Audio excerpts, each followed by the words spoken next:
بووە لەگەڵ بەغا بگەینە ڕێکەوتن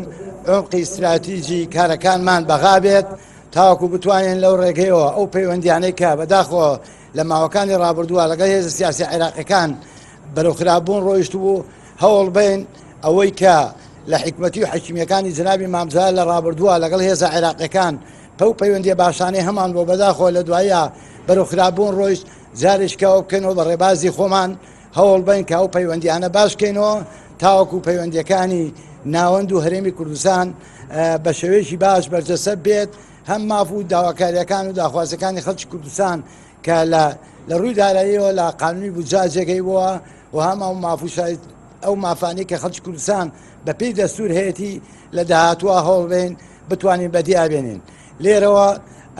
هەوڵ و مانووبوونەکانی سەرکردایەتی یەکێتی نیشتیمانی کوردستان بە تایبەت هاوسەرۆکانی یەکێتی نیشتیمانی کوردستان کە بە بەردەوامی پشتیوانی وەفدی دانووسانکار بوون لە بەغا و هەروەها هەوڵی تەواویان داوە بە سەردانەکانی خۆیان بۆی ئەو پەیوەندیانە ڕێک بخرێتەوە بۆی هێزە عێراقیەکانیش هەموو لە دەوریەوە کۆبنەوە کە پشتیوانی ماف و داخوازەکانی خەڵکی کوردستان بوون ئەمە بووە هۆی نەرێتێک کە